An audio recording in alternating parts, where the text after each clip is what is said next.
Bonjour, bonsoir, chers toutes, chers tous. Heureux de vous retrouver dans cette nouvelle émission. Que les bénédictions soient et que la lumière de Dieu qui ne faillit jamais soit. Que le pouvoir de l'infaillibilité des manes ancestrales fertiles et viriles soit. Je suis Stri Euseb Avangino. Je suis un instructeur spirituel. Je suis un métaphysicien. Alors, aujourd'hui, nous allons aborder... Voilà. Nous allons aborder une thématique. Voyant. Mais,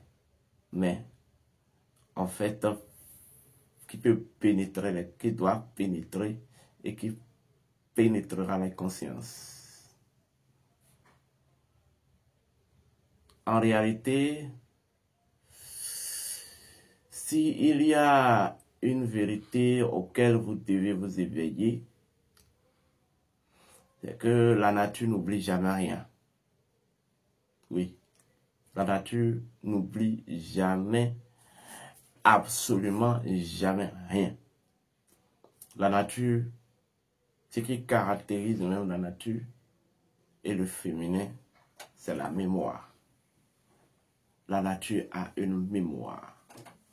Et toute action, le féminin de par essence étant fertile, toute action que vous inventez et que vous commettez dans la nature constitue des semences que vous avez fait, et la nature, par la loi du cycle, vous fera une rétribution tôt ou tard. Je ne sais pas si vous me comprenez. Donc, c'est vrai, le poids des âges et des temps peut vous faire oublier les causes et la vérité des causes. Mais, dans votre être et dans l'essence de la nature n'oublie jamais rien. Oui. Voilà pourquoi je vous dis souvent, allez chercher qui vous avez été dans votre réincarnation antérieure. Parce que ce que vous ne savez pas, vous voyez, une réincarnation, c'est comme la croissance d'un arbre. Nous allons aborder ça tout à l'heure. En fait, je tiens à vous rappeler vos devoirs. Vos devoirs, c'est de vous abonner, c'est de liker la vidéo, c'est de partager la vidéo. Alors, nous allons faire notre petit rituel. Aujourd'hui, ça sera assez simple. Donc, on prend de l'eau. Et vous savez que ceci n'est pas de l'eau, mais ceci est Osiris dans son sarcophage. Osiris dans la matrice. Et on verse 3 fois l'eau au sol. Voilà. Ici et maintenant, que les manes ancestrales fertiles et viriles, l'entité spirituelle de la tête togolaise, les âmes qui sont à la quête de l'éveil et de l'expérience de l'éveil sur la tête togolaise, recevez l'eau. Recevez l'eau en tant qu'Osiris. Osiris en tant que refuge de Dieu. Osiris en tant que paix. Osiris en tant que harmonie. Osiris en tant que bénédiction. Hotep. Alors,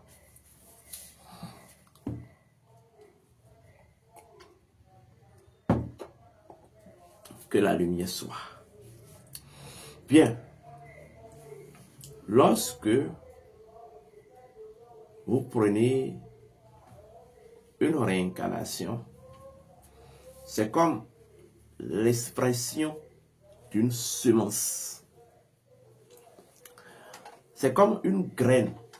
Lorsque l'individu décide de vivre une incarnation, il va falloir que son énergie d'incarnation soit semée dans la mémoire de la terre.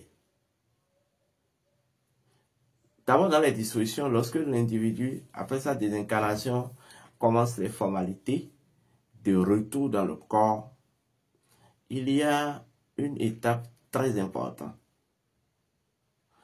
L'étape selon laquelle il doit aller négocier des conditions d'incarnation avec l'esprit tellurique. Donc, lorsqu'il entre dans le processus de négociation des conditions géospatiales, géotelluriques, spirito-territoriales et tout, avec le Seigneur, ou en fait l'esprit de la terre, son énergie d'incarnation étant déjà construite, étant déjà disponible aussi, quoi qu'on dise, est un peu se paie. Vous comprenez? C'est-à-dire, c'est comme elle se sème maintenant, l'énergie d'incarnation doit être semée maintenant dans la terre. Et tout comme la terre, l'énergie d'incarnation disposant d'une mémoire, elle dispose du souvenir de l'incarnation ou de la réincarnation antérieure qui est en fait l'essence et l'origine de l'incarnation actuelle dont il en est l'énergie. Vous voyez? Donc, du coup, cette énergie d'incarnation devient comme une graine qui a été semée dans la terre. Donc, pour que la graine germe, il faut que la graine s'oublie. Donc, s'oublie qu'elle a été graine. Et c'est de fait que l'énergie de l'incarnation de l'individu a été semée dans la mémoire de la terre. C'est ça qui va produire un effet plus tard au sein de l'âme, l'effet d'oubli des vies antérieures. Lorsque l'individu va naître. Cela ne veut pas dire que la graine n'a jamais existé. Cela ne veut pas dire que les vies antérieures n'ont jamais existé. Donc, cette graine semée, qui est l'énergie d'incarnation, maintenant va germer et va se pousser. Et c'est ça va se pousser. Et c'est ça la naissance, c'est ça la réincarnation proprement dite de l'individu. Mais, en réalité, dans l'évolution de cette réincarnation, les actes qu'il va créer, qui seront les fruits, vont constituer maintenant des graines qui vont donner plus tard une nouvelle réincarnation comme un arbre. Voilà pourquoi on dit une nouvelle incarnation ou une réincarnation future se prépare nécessairement, obligatoirement, en fait, dans le monde, dans votre incarnation actuelle. C'est ça en fait le plus important. Vous n'allez pas, et en Afrique on dit, vous ne pouvez pas vous réveiller du sommeil et dire, on va partager 3-3. Votre réincarnation future sera la résultante de votre réincarnation actuelle, des actes que vous avez posés et qui va constituer une semence dans la nature. Et c'est cette semence qui va en fait constituer, le résultat de cette semence qui va constituer, je vais dire, votre profil d'incarnation, le profil de votre incarnation future. Oui, ce qui se passe actuellement au Togo, c'est particulier, mais c'est normal du point de vue des lois naturelles. Il m'a plu de vous révéler aujourd'hui qui est la réincarnation, ou bien de qui le président Faure Ezunzima Yasingbe est la réincarnation actuelle. Oui. Au cours des recherches, il est ressorti que le président Faure Yasingbe, chef d'État actuel de la tête togolaise, est la réincarnation actuelle de Sylvanus Olympio. Nous allons remonter dans le passé, étudier un peu certains faits pour clarifier, exemple, certains événements qui se déroulent actuellement. Sachez que, comme vous le savez, Sylvanus Olympio était un panafricaniste hors pair. C'était lui qui avait été le père de l'indépendance togolaise, celui qui a débuté le cycle actuel du Togo, celui qui a coordonné en fait l'organisation de ce cycle-là, le cycle de 66 ans, l'indépendance et tout. Nous sommes d'accord? Il a été assassiné par le néocolonialisme, le néo-impérialisme, le néo-occidental et en fait l'impérialisme occidental. Ayons le courage de le dire. Mais ce que vous ne savez pas, lorsqu'une âme se désincarne dans des conditions comme ça, et il s'est avéré que sa mission n'est pas finie, la nature crée des conditions selon lesquelles il doit revenir très vite, se trouver dans des conditions pouvant l'aider à vite reprendre où il avait fini. Moi, je suis un instructeur spirituel. Je ne suis pas là pour juger. Moi, je n'ai pas... ma mission, c'est de ne pas juger. Je ne juge pas, en fait. Mais, écoutez, savez-vous pourquoi? Quel que soit, malgré tout ce qui s'était passé, Yadema, le président Yadema, c'est fort parmi tous ces enfants qui ont hérité du trône. Le trône avait été arraché à Sylvanus Olympio par le président Yadema. Pour que ça lui revienne de façon équitable, sans avantage, l'intelligence naturelle a dû créer des conditions. Les conditions pouvant le mettre en fait en valeur, de la sorte que il réaccède vite à la magistration suprême. Voilà d'ailleurs pourquoi il s'est réincarné dans la famille Yasingbe. D'abord, premier niveau de conscience. Deuxième niveau de conscience. Faure Yasingbe, en cette incarnation, a en fait la responsabilité de boucler normalement ce qu'il avait commencé. Oui, il avait la responsabilité de boucler le cycle spirituel de la destinée actuelle du Togo, afin que le Togo rentre dans un nouveau cycle spirituel. Parce qu'en réalité, le Togo doit vivre la somme nue de l'âme.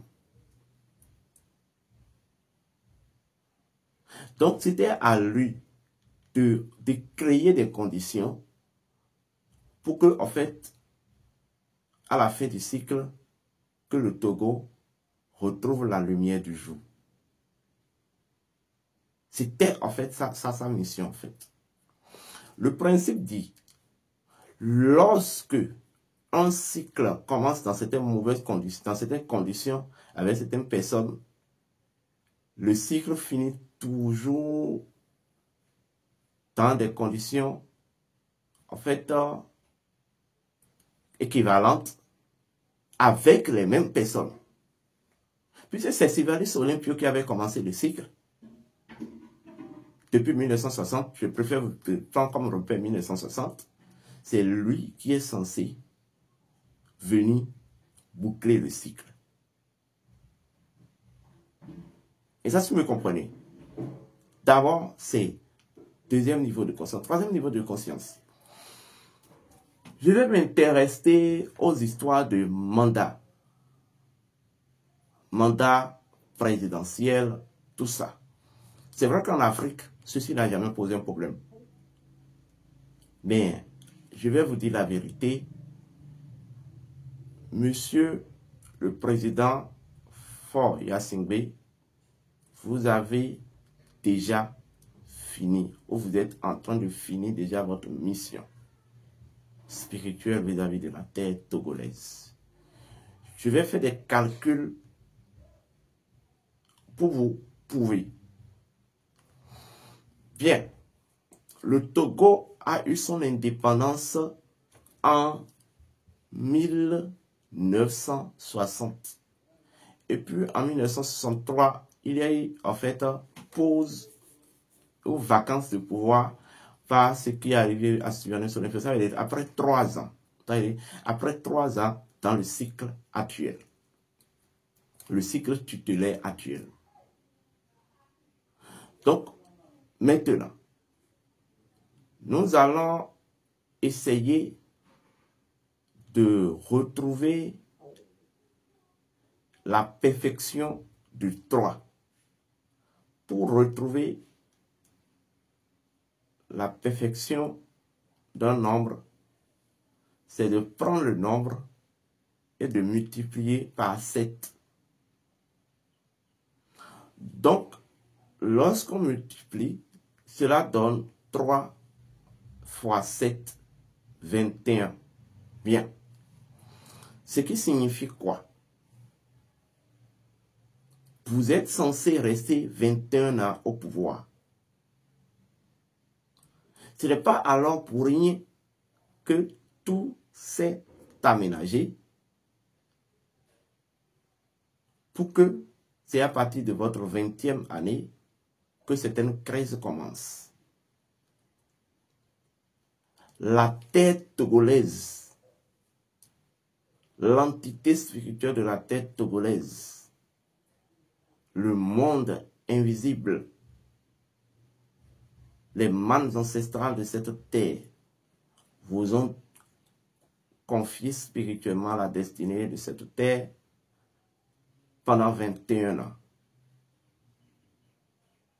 Afin que votre cycle de passage à la destinée de cette terre soit bouclé. Et lorsque je vais ajouter les 21 ans aux 3 ans de vie antérieure, parce que on prend comme repère 1960, tant bien qu'il y avait eu des élections en 1958, et il y avait Frenesky, bon, on laisse ça là. Les 3 ans plus les 21 ans vont donner 24 ans. Encore, le 6 va encore revenir. Donc, du point de vue spirituel, le mandat spirituel du président Faure Gnassingbé prendra fin en 2026. Et là, à partir de 2026, ça veut dire que vous devenez illégal du point de vue spirituel et du point de vue des valeurs et des identités. Vous ne comprenez pas pourquoi c'est à partir de 2025, c'est en 2025 qu'on a voulu changer la constitution. Vous ne comprenez même pas pourquoi. Cela ne veut pas dire que c'est normal. Mais en fait, c'est la fin. Sincèrement, moi, je ne vais pas me mettre dans les débats où il faut faire un nombre de temps au pouvoir, c'est ça le développement. Non. Mais moi, je suis en train de vous révéler ce que les cycles disent véritablement. Maintenant, tout ceci, la responsabilité de la population togolaise, en fait, y est aussi. Oui. Lorsque vous rejetez quelqu'un, c'est la même personne qui viendra vous opprimer plus tard, ou qui viendra en fait vous gérer plus tard. Voilà pourquoi la nature nous oblige à travailler à la loi de juste milieu et à la loi du non-jugement. Pourquoi aujourd'hui vous faites comme si, oui, ce qui se passe, vous êtes opprimé, vous êtes et que vous n'avez aucune responsabilité dedans? Pourquoi vous faites ça? Pourquoi vous pensez qu'aujourd'hui, c'est les autres et que vous n'avez aucune responsabilité dedans? Lorsqu'un peuple s'ignore souvent de son identité, c'est aussi des conséquences. Voici aussi des conséquences. Le Togo doit retourner à l'authenticité. En fait, le Togo doit retourner dans la maison de ses ancêtres, qui est sa tradition. Et la nouvelle ère qui est en train de vouloir s'ouvrir doit être une ère de refond, en fait, de création de nouveaux paradigmes instaurés, centrés sur la tradition, pour que les mêmes choses ne produisent toujours pas les mêmes effets. Le cycle a fini. Le président Faure Gnassingbé est en train de boucler. C'est lui qui a la responsabilité de permettre de conduire le Togo afin que le Togo traverse le cycle destin de 66 ans et rentre dans un nouveau cycle avec un nouveau système, nouveau paradigme et tout. Donc, sa mission est en train de finir. Voilà la révélation. Dans sa vie antérieure, il était Sylvanus Olympio. En fait, il devait rester en harmonie avec l'idéologie, les valeurs et le paradigme que défendait Sylvanus Olympio. Ceci a été sa grande erreur. Parce que c'est plus tard qu'il a commencé. Ce qui se passe au Togo actuellement, c'est une guerre entre l'impérialisme française et en fait une terre qui est en train de réclamer une révolution. Moi, je ne sais pas, et je ne vous dis pas que tel cran est de l'ordre de l'impérialisme ou et autres, mais sachez que il ne faudrait pas que les gens prennent votre lutte et vous manipulent avec. Écoutez la voix des cycles. Écoutez la voix des ancêtres. Et les dirigeants aussi. Vous devez apprendre à quitter les choses. Car si les choses décident de quitter elles-mêmes, c'est souvent dangereux. Vous devez apprendre à laisser les choses. Vous devez apprendre à laisser les choses. Je vous remercie. Que les bénédictions soient. Sylvanus Olympio est en fait au Faure Gnassingbé est la réincarnation actuelle du président Sylvanus Olympio. J'espère que cela a éclairci votre lanterne. Que les bénédictions soient.